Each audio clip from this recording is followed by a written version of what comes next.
అధికంగా బలమైన నాయకులే లక్ష్యంగా ఐటీ పోలీస్ దాడులు జరుగుతున్నాయి. మొన్న తాజాగా గుంటూరు నేత ఇంట్లో సోదాలు జరిగాయి. అలాగే నారాయణ నిన్న ఉగ్ర పుట్ట ఇల్లు కార్యాలయాలపై కూడా దాడులు జరిగాయి. ఇప్పుడు తాజాగా సీఎం రమేష్ ఇంటిపై కూడా పోలీసులు సోదాలు నిర్వహిస్తున్నారు. అసలు ఒక్క పార్టీ టార్గెట్గా జరుగుతున్న ఈ ఐటీ సోదాలకు సంబంధించి, పోలీస్ సోదాలకు సంబంధించి అసలు జనం ఏమనుకుంటున్నారో వివరించడానికి రాజమండ్రి నుంచి మా ప్రతినిధి రాజబాబు లైవ్ సిద్ధంగా ఉన్నారు. Over to you Rajababu. Srinivas, good morning. మనం ప్రస్తుతం రాజమండ్రి వెంకటేశ్వర నగర్ పార్క్ లో ఉన్నాము.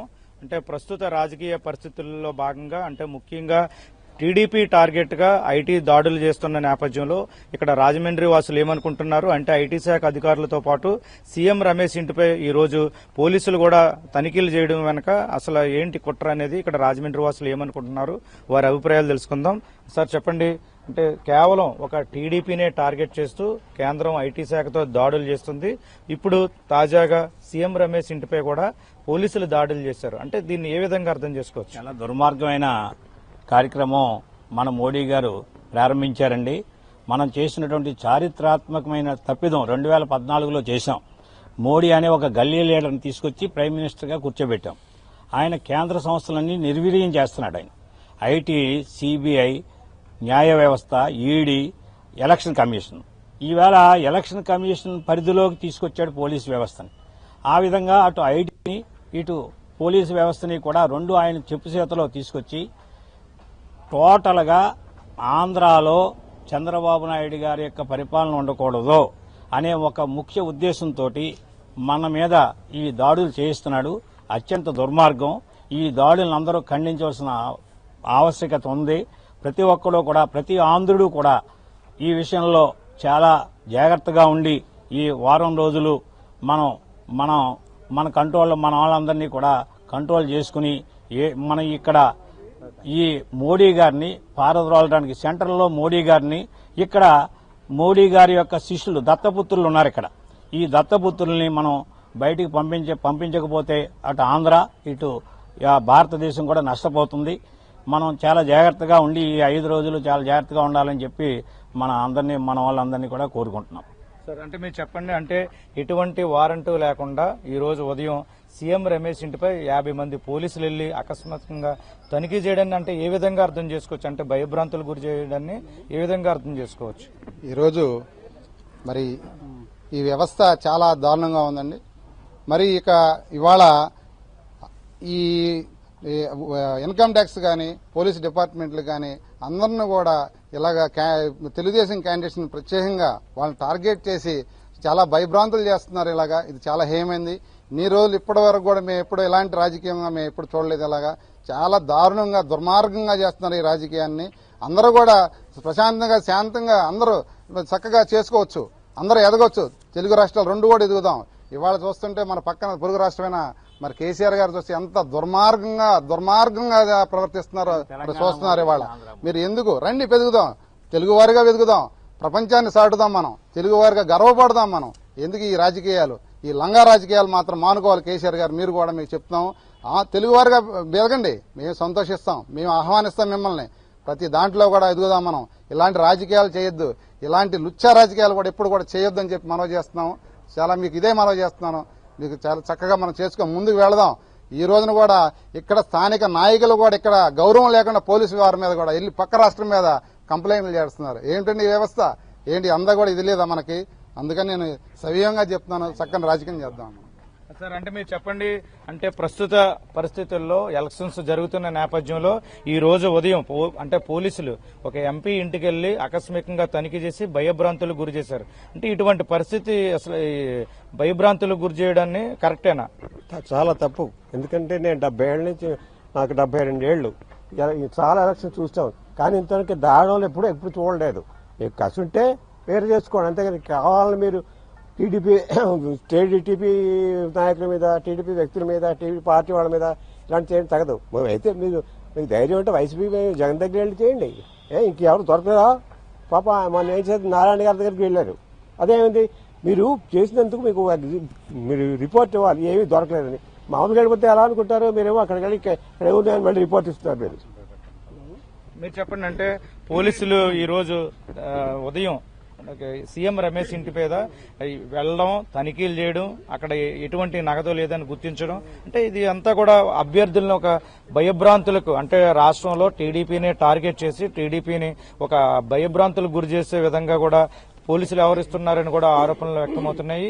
అసలు ఎందుకు ఒక టీడీపీనే టార్గెట్ చేశారనుకోవచ్చు? నమస్కారం అండి, నా పేరు కె రామలింగేశ్వరరావు అండి. ఇప్పుడు ఈ సీఎం రమేష్ గారు అన్నవారు ఈ రోజు కొత్తగా వచ్చేసి లీడర్ అయిపోలేదు, ఆయన ఏదో ఈ రోజు భయపెట్టలేదు. ఆయన కేబినెట్ లో ఉండేటప్పుడు మోదీ గారి కళ్ళు లేవండి, ఆయన చేతిలో లేదండి ఐటీ డిపార్ట్మెంట్, అప్పుడు చూడొచ్చు కదా అండి. ఇప్పుడు ప్రస్తుతం ఎలక్షన్ టైంలోనూ ఈ విధంగా బాధ పెట్టడాలు, ఈ విధంగా భయభ్రాంతులు చేయడాలు, ఇది ఎంతవరకు సమంజసం నేను అడుగుతున్నాను. నేను ప్రతి విషయంలోనూ మీరు కేసీఆర్ గారు వాక్యాలు తీసుకుంటున్నారు, కేసీఆర్ గారు సజెషన్లు తీసుకుంటున్నారు, కానీ ఇక్కడ మనం అంటూ లేవా అండి? మన ఆంధ్రాలో సత్తా లేదా అండి? ఏం చంద్రబాబు నాయుడు గారు ఇంతవరకు చేసింది ఏమైనా తక్కువగా కనిపిస్తుందండి మీకు? రండి ఒక్కసారి రండి, మా రాజమండ్రి రండి, మేము పోలవరం చూపిస్తాం మీకు. పోలవరంలో ఏ విధంగా వర్క్ జరుగుతుందో మేము రండి, మీరు ఏ ఒక్కరు అక్కడికి వెళ్ళిన తర్వాత అక్కడ లేదు ఇక్కడ లేదు కబుర్లాడడం కాదు. ఇది ఈ విధంగా ఐటీ దాడులు జరగడం నేను ఖండిస్తున్నానండి. ఐటీ దాడులు జరగడం అనేది ఎలక్షన్ టైంలో కరెక్ట్ కాదండి. మీరు ఎలక్షన్ అయిపోయిన తర్వాత రండి. లేవా? ఎంతమంది లేరు మీకు బ్లాక్ మనీ పెట్టుకున్న వాళ్ళండి? వాళ్ళందరినీ లాగండి బయటికి. ఒక తెలుగుదేశం పార్టీ మాత్రం వాళ్ళ లీడర్స్ మాత్రమే మనం అటాక్ చేయడం ఎంతవరకు సమంజసం అని నేను అడుగుతున్నానండి. ఏ ఒక్క పార్టీని కూడా ఏ ఒక్క పార్టీ వారిని కూడా మనం టార్గెట్ చేయడం కాదు. ఎలక్షన్ టైంలోనూ మీరు న్యాయంగా పద్ధతిగా మనం ఓటేస్తే ఫస్ట్ మన పబ్లిక్ మారాలండి. మనం కరెక్ట్ గా పర్సన్స్ మనం ఓటేసి మనం ఎవరు ఎంత మనకు డెవలప్ చేశారు అన్న విషయాన్ని మీరు గుర్తించి మీరు కానీ కరెక్ట్ గా ఓటేసి ఉండుంటే ఈ రోజు మనకి దుస్థితి జరిగి ఉండేది కాదండి. మనం ఓటేసి ఏమంటే ఒక ఆవుదోడిని కొనే దానికి వెనక ఎన్నో విధాలుగా చూసుకుంటాం కదా, అలాంటిది మనం ఒక నాయకుడిని మనం ఎన్నుకునేటప్పుడు మనం ఎన్ని రకాలుగా మనం ఆలోచించాలండి. మన గురించి ఎవరు కష్టపడుతున్నారు, మన గురించి ఎవరు చేస్తున్నారు, మన గురించి పగల్లో ఆంధ్రాలో ఎవరు తిరుగుతున్నారు, ఏమంటే ఇక్కడ తిరిగేసి పక్కకి వెళ్ళిపోయి ఎక్కడో నిద్రపోయే వాళ్ళనండి మనం తీసుకొద్దాం. మన ఇంట్లో ఉన్న వాళ్ళని మనం ముందు గౌరవించడం నేర్చుకోవాలండి.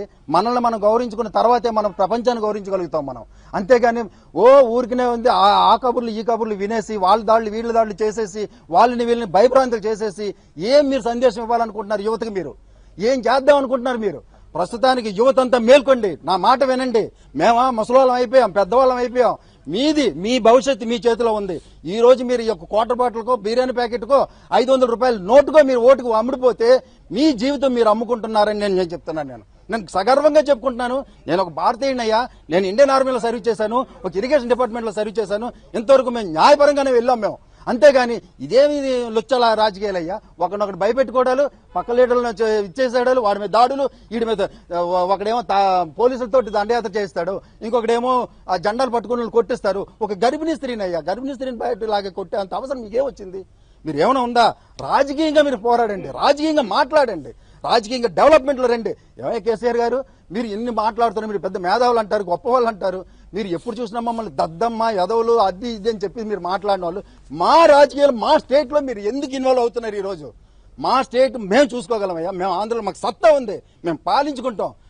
నువ్వు తెలంగాణ చూసుకో, అంతేగాని మా ఆంధ్ర మీద వచ్చి నువ్వు పెత్తనం చేయడానికి మాత్రం పడొద్దు. ఏ ఒక్కడు కూడా ఇక్కడ రాజ్యాధికంలో 100 సంవత్సరాలు రాజ్యం వెళ్ళిన మహానుభావుడు ఎవడు లేడు. నీకు ఒక టైం ఉంది, మీరు పడతారు. అందు గురించి ప్రతిదానికి కూడా న్యాయబద్ధంగా ఎలక్షన్ చేయండి, న్యాయంగా ఓటేయండి, మంచి వారిని గెలిపించండి. ధన్యవాదాలు, నమస్కారం. సార్, అంటే మీరు చెప్పండి, అంటే ఆయన చెప్పినట్టుగా కేవలం టీడీపీని టార్గెట్ చేస్తూ, అంటే సీఎం రమేష్ దాడులకు సంబంధించి అంటే టీడీపీని టార్గెట్ చేస్తూ భయభ్రాంతులకు గురి చేస్తున్నారు. ఇటువంటి పద్ధతి మంచిది కాదు, కంపల్సరీగా యువత మేలుకోండి, సరైన నాయకుడిని ఎన్నుకోవాలని అన్నారు. మీ అభిప్రాయం ఏంటి? అది ఖచ్చితంగా ఖండించదు. నా అభిప్రాయం ప్రకారం ఇలాంటి వ్యక్తిగత దాడులు, ఒక పర్టికులర్ వ్యక్తుల్ని టార్గెట్ చేసి దాడి చేయటం అనేది ఖండించే అంశం అండి. కరెక్ట్ గా అక్రమాలు ఎక్కడ జరుగుతున్నాయి ఐడెంటిఫై చేసి వ్యవస్థలు అనేవి వాళ్ళ పని వాళ్ళు చేసుకుంటూ పోవాలనేది మా ఆకాంక్ష.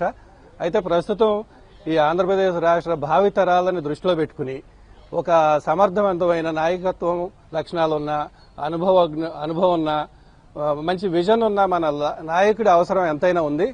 ప్రతి ఒక్కరూ కూడా తమ పవిత్రమైన ఓటు హక్కుని పూర్తిగా ఆలోచించి భావితరాలను దృష్టిలో పెట్టుకుని మంచి నిర్ణయం తీసుకుని సమర్థమైన నాయకత్వానికి బలం చేకూర్చాలని నేను ఆకాంక్షిస్తున్నాను.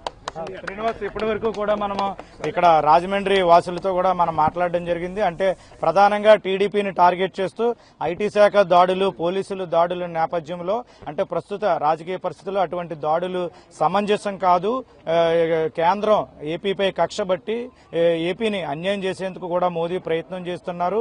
ప్రజలంతా మేల్కోవాలి. ప్రస్తుతం జరుగుతున్న ఎన్నికల్లో అంటే వాస్తవాలు గ్రహించి ఏపీకి కుట్ర చేస్తున్న నాయకుల విషయంలో జాగ్రత్తగా ఉండాలని కూడా ఇక్కడ రాజమండ్రి వాసులు కోరుతున్నారు. ముఖ్యంగా చూస్తే కనుక ఈ రోజైతే సీఎం రమేష్ ఇంటిపై పోలీసుల తనిఖీలను మాత్రం వీళ్ళంతా తీవ్రంగా ఖండిస్తున్నారు. ఒక టీడీపీని టార్గెట్ చేసి దాడులు చేయడం సమంజసం కాదని కూడా వీళ్ళంతా చెప్తున్నారు. Srinivas, right, thank you very much Rajababu.